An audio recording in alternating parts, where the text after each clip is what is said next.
ikot-ikot tayo dito sa Istana Park. Kadalasan guys, napakahuyan lang naman dito. Halaman, yan lang naman yung makikita nyo tambayan ng mga kababayan natin kapag so mag-ikot tayo guys. Tayo banda mauna.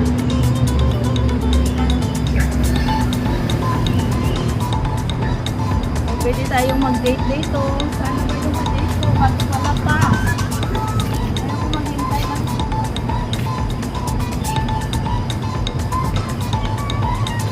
So doon pala guys sa kabila yung Plaza Singapura. So makikita nyo ang Plaza Singapura. Yan yung isang mall. Pwede kayong mag-shopping doon.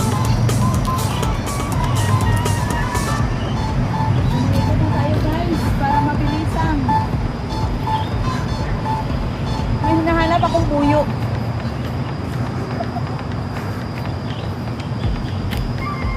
So, ito yung tinatawag na Istana Park. Pupunta tayo doon sa harapan.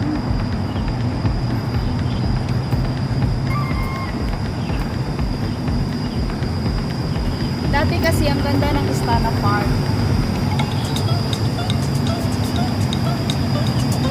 Buwan-buwan nagpapalit ng decoration ng bulaklak.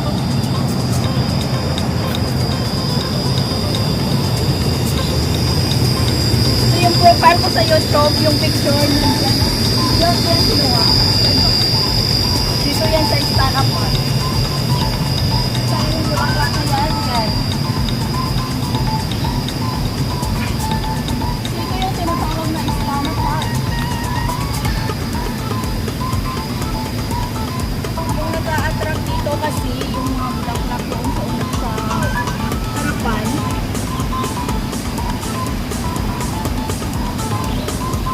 So ayan guys, pwede tayo maligo dyan.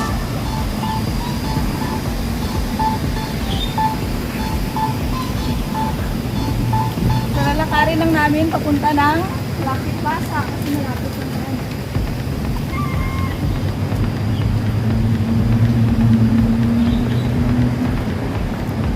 Ito ay sa likod ng Istana. Yung doon banda,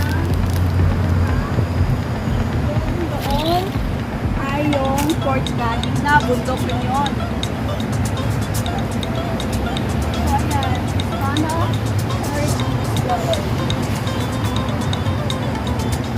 So ito lang guys, ito yung tinatawag ng Istana.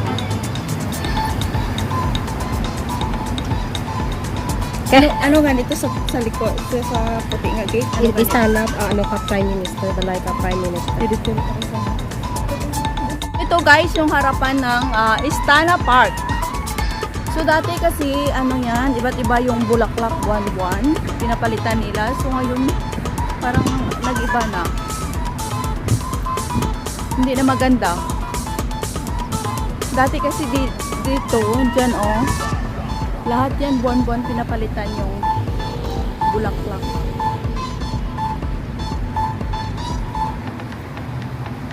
So ayan, maganda dito mag-picture. So ito lang guys, yung tinatawag na Istana Park.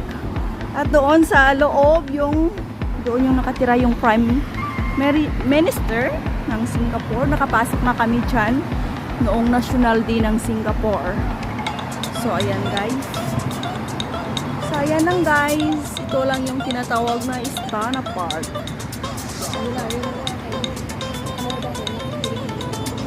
Wala na. Dati kasi dito, ano yan iba-iba yung bulaklak, ang ganda. Yung nagpapa-attract sa mga tao. Ngayon hindi na nila inaayos. So, doon banda, pupunta kami ng Lucky Plaza. Madaanan namin yung Somerset.